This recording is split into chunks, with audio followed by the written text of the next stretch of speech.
आप सभी को मेरा नमस्कार। एस्ट्रोलॉजिकल फैक्ट्स में आप सभी का बहुत बहुत स्वागत है। दोस्तों, आज हाजिर हूं मैं एक नए विषय के साथ और आज का जो विषय है वो है फिक्स्ड कारका ऑफ हाउसेस। पहले वीडियो में मैंने आपको बताया था, चार्ट के अंदर मैंने हाउसेस के बारे में आपको बताया था कि हाउसेस की काउंटिंग कहां से शुरू करते हैं। एक छोटा सा रिकैप मैंने आपको बताया था। फर्स्ट हाउस इज ऑलवेज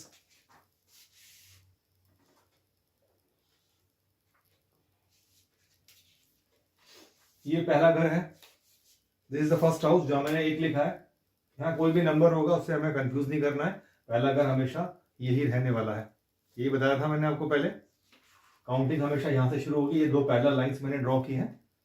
आसानी से मैं आपको बता रहा हूं, बहुत सिंपल तरीके से मैं आपको बताने की कोशिश कर रहा हूं।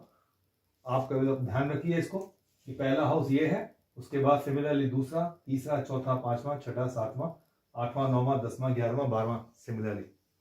और मैंने इनके इंडिकेशंस मैंने आपको बताए थे कि फर्स्ट घर क्या रिप्रेजेंट करता है। फर्स्ट घर से हम जन्म के संबंधित सारी बातें जानने की कोशिश करते हैं। जब हमारा जन्म होता है तो उससे रिलेटेड जितनी भी बातें हैं वो पहला घर बताता है।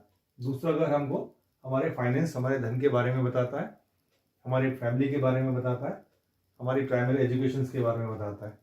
तीसरा जो घर है दोस्तों, वो हमारे एफर्ट्स का घर है, हमारे छोटे भाई बहनों का घर है।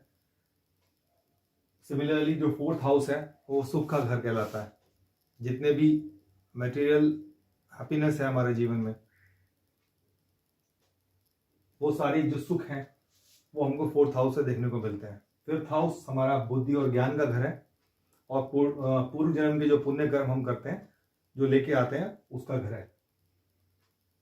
एंड सिक्स्थ हाउस जो है वो रोग और शत्रु का घर है और ऋण का घर कहलाता है। सेवेंथ हाउस हमारे स्पाउस का है और हमारी जितनी भी पार्टनरशिप्स होती हैं जीवन में किसी भी प्रकार की, अगर हम बिजनेस में है तो बिजनेस पार्टनर्स जो होते हैं वो सारे हमको सेवेंथ हाउस में देखने को मिलते हैं। एट्थ हाउस जो है लॉन्जिविटी का है, आयु का स्थान है। सिमिलरली जो नवम स्थान है उसको धर्म स्थान और भाग्य स्थान कहते हैं। टेंथ हाउस जो है हमारे कर्म का घर है, हमारे नेम, फेम, स्टेटस का घर है। 11th हाउस हमारे एम्बिशन का घर है, आय का घर है। सभी प्रकार की जो आय होती है वो 11th हाउस से देखी जाती है जीवन में। और 12th हाउस व्यय का स्थान कहलाता है। सभी प्रकार के एक्सपेंसेस जो हमारे जीवन में होते हैं वो हम 12th हाउस से देखते हैं। इसको मोक्ष स्थान भी कहते हैं। जीवन, इस जन्म से जो बात का जन्म होगा उसको देखने के लिए भी 12th हाउस हमारे काम में आता है। तो ये हम 12th हाउस के बारे में मैंने आपको पहले बताया। आज हम एक और बात जानेंगे, इसको आप नोट कर लीजिएगा। जहां 1, 4, 7 और 10 लिखा हुआ है, 1, 4, 7, 10, इसको केंद्र स्थान कहते हैं। केंद्र स्थान को विष्णु स्थान भी कहा जाता है। इसका बहुत ज्यादा महत्व है। सारी कुंडली का जो सार है वो ये केंद्र के जो हाउसेस होते हैं ये होते हैं। और जहां मैंने 5 और 9 लिखा हुआ है, 5th एंड 9th, ये 5वां घर हमेशा यही रहने वाला है एंड 9th हाउस हमेशा यही रहने वाला है। इसको त्रिकोण भाव कहते हैं, इसको लक्ष्मी स्थान कहते हैं। जब ये और ये आपस में कहीं मिलते हैं तो एक योग बनता है ज्योतिष के अंदर, जिसको विष्णु और लक्ष्मी योग के नाम से जाना जाता है। तो ये केंद्र स्थान हो गए हमारी कुंडली के, और ये हमारी कुंडली के कोण स्थान है, त्रिकोण स्थान। इसमें पहला घर भी शामिल होता है। लेकिन मैं, आप कंफ्यूज ना हो उसके लिए, त्रिकोण में 3 ही घर होते हैं, 1, 5 और 9। इनको त्रिकोण हाउस कहते हैं। ये लक्ष्मी स्थान कहलाते हैं। यानी ये केंद्र भी है पहला घर और त्रिकोण हाउस भी है, इसलिए इसकी इंपॉर्टेंस इस सारे चार्ट में सबसे ज्यादा है। उसी प्रकार ये जो 6, 8 एंड 12 हाउसेस हैं, इनको त्रिक स्थान कहते हैं। ये अशुभ स्थान कहलाए जाते हैं। कुंडली में जो सबसे अशुभ स्थान है वो यही कहलाते हैं। इन जनरल मैं आपको बता रहा हूं, वैसे कोई भी स्थान अशुभ नहीं होता, कोई भी शुभ नहीं होता, पर हमको समझने के लिए अब ये समझना पड़ेगा 6, 8 एंड 12 हाउसेस हमारे जीवन के अंदर स्ट्रगल देते हैं, हमारे जीवन के अंदर हर्डल्स देते हैं। हमारे जीवन में वो हर्डल्स या स्ट्रगल किसी रूप में भी आ सकता है, हमारे रोग के रूप में भी आ सकता है। हमारे जीवन में जितनी भी विपत्तियां होती हैं, अचानक जो समस्याएं आती हैं, वो इन्हीं हाउसेस के थ्रू आती हैं। उसी प्रकार जो 3, 6, 11 और मैंने यहाँ शॉर्ट में 10 भी लिखा हुआ है ब्रैकेट के अंदर, 3, 6 और 11 हाउस, 6 त्रिक भाव भी है, बट 3, 6, 11, 10, 11 ये उपचय स्थान कहलाते हैं। उपचय का मतलब होता है ग्रेजुअली इंक्रीज करना, समय के साथ इन घरों में बैठे हुए ग्रह या इनके स्वामी आने वाले समय में शुभ परिणाम देने के योग्य होते हैं, जो धन से संबंधित होते हैं। तो आप लोगों ने जाना आज इस कुंडली के बारे में एक नई बात। अब मैं जो आपको बताने जा रहा हूं वो बहुत इंपॉर्टेंट है, वो आप सब नोट कर लीजिएगा। उम्मीद करता हूं आप लोगों ने ये नोट कर लिया होगा।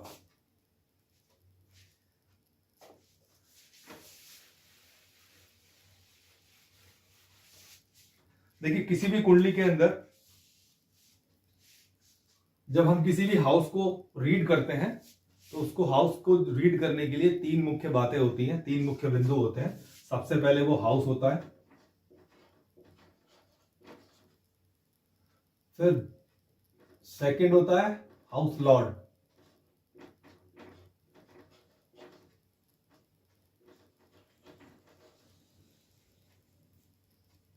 और तीसरा होता है fix Lord.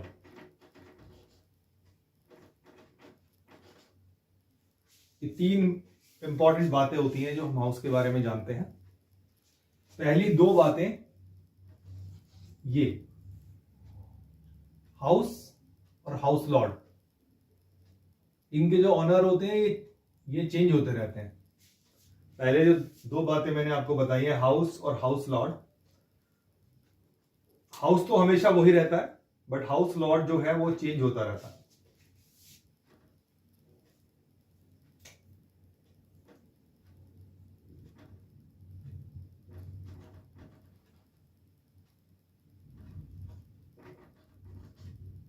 House Lord changing होती है, इनके अंदर चेंज आता है। हाउस हमेशा वही रहता है, पहला घर घर वही होता है, बट घर के अंदर जो उसका लॉर्ड है वो चेंज होता रहता है, इसलिए मैंने लिखा हाउस लॉर्ड चेंजिंग। ठीक है, बट जो फिक्स लॉर्ड है वो कभी नहीं बदलते हैं दोस्तों, ये हमेशा वही रहते हैं जो हैं। तो मैं आपको बताने जा रहा हूं ये फिक्स लॉर्ड हर घर के लिए कौन कौन से होते हैं, आप इसको नोट डाउन कर लीजिएगा, ये कभी नहीं बदलेंगे। जैसे पहला जो घर है, फर्स्ट हाउस ये वाला है, इसका जो हाउस लॉर्ड बनेगा, फिक्स लॉर्ड बनेगा, वो होगा सन। जब भी हम किसी हाउस को स्टडी करेंगे तो सबसे लास्ट में हम सन को स्टडी करेंगे, उससे मालूम पड़ेगा एग्जैक्ट इसकी क्या पोजीशन है। तो इसको कार का भी कहते हैं, इसको कहते हैं कार का और कार का।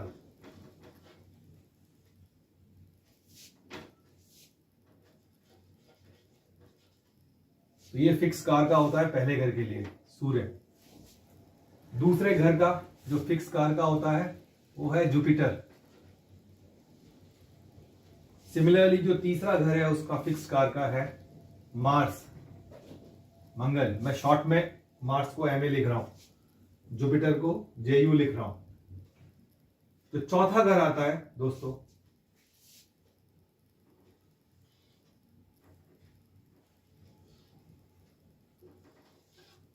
चौथे घर का जो फिक्स कार का है वो मून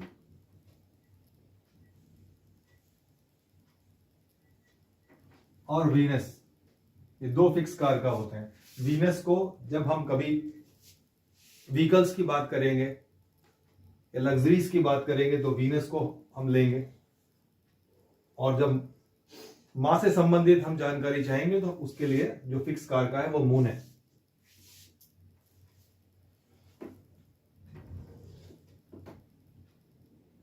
और जब हम भूमि की बात करेंगे, लैंड की बात करेंगे, तो लैंड के लिए मार्स, इसको भी देखा जाता है। बट इन जनरल चौथे भाव के लिए जो फिक्स कार का होता है वो मून होता है।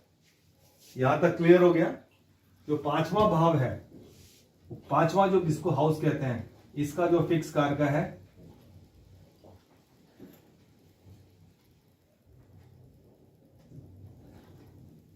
जुपिटर कहलाता है। विद्या बुद्धि का यह स्थान है। छठा जो हाउस है उसका जो फिक्स कार का है दोस्तों, वो Mars and Saturn.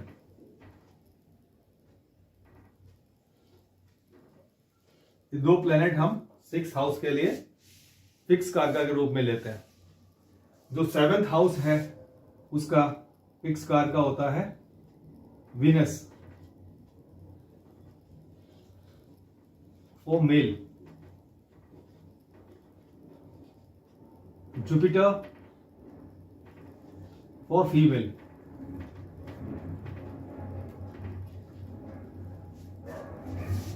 Eighth house है जिसको आयु का स्थान कहते हैं, इसका जो फिक्स कारका होता है वो सैटर्न होता है, शनि। आयु के जो कारक है वो शनि भगवान है। सिमिलरली जो 9th हाउस है, 9th हाउस के जो कारक हैं वो जुपिटर, क्योंकि ये धर्म का स्थान है, और सन, ये फादर के लिए लेते हैं।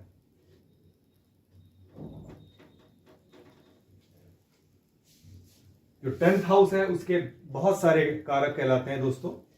सबसे पहले मर्क्यूरी, बिजनेस के लिए जुपिटर, सन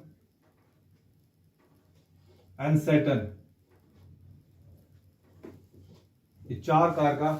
इसके अलग अलग जब हम कभी किसी बिजनेस की बात करते हैं, किसी फैक्ट्री या किसी शॉप की जिस बात करते हैं, उसके लिए हम मर्क्यूरी लेते हैं।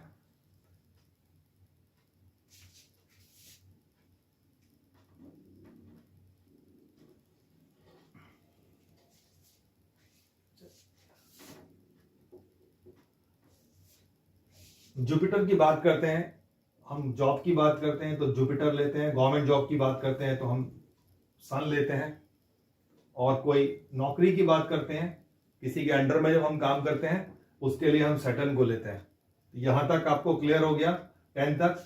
11th हाउस के जुपिटर फिक्स कारक होते हैं।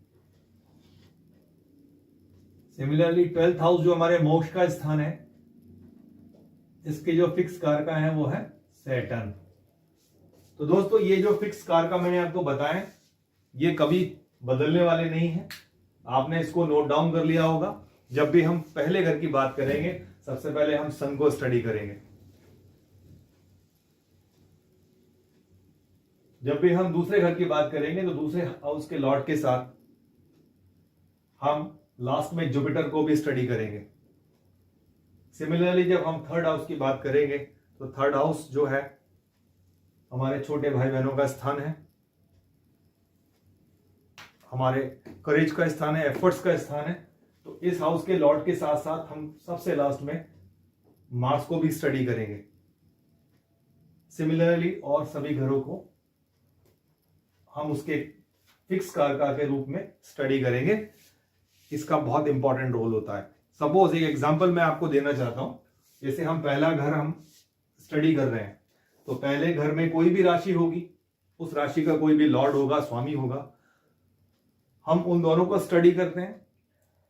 उसके बाद में और उसको आगे फर्दर स्टडी करने के लिए हम सन को स्टडी करेंगे, ताकि हम अच्छे से जान पाए इस हाउस में कितना स्ट्रेंथ है। तो आप लोगों ने समझ लिया, बहुत आसानी से मैंने आपको टू द पॉइंट समझाने का प्रयास किया है। उम्मीद करता हूं आज का वीडियो आपको समझ में आया होगा। और मैं आपको होमवर्क देता हूं। पहले वीडियो में मैंने आपको इंडिकेटर्स बताए थे, पहला हाउस किस लिए देखा जाता है, दूसरा हाउस किस लिए देखा जाता है। आप अपनी अपनी कुंडलियों पे जाके देखिएगा और ये नोट करना है आपको कि पहले घर में आपके कौन कौन से प्लैनेट हैं या नहीं है, वो आपको नोट डाउन करके 1 से लेके 12 तक आपको अपने हाउसेस में चेक करना है। और आज जो मैंने आपको फिक्स कारका बताए हैं, इसके बारे में भी आपको समझना है, इसको नोट डाउन करना है। आपको आज का वीडियो कैसा लगा आप मुझे कमेंट कर सकते हैं, मेरे वीडियो को लाइक कर सकते हैं, शेयर कर सकते हैं, और हाँ, मेरे वीडियो को सब्सक्राइब करना ना भूलें। मैं आपको कैसा पढ़ाता हूं आप मुझे कमेंट कर सकते हैं। चलिए मिलते हैं एक नए वीडियो के साथ। तब तक के लिए नमस्कार।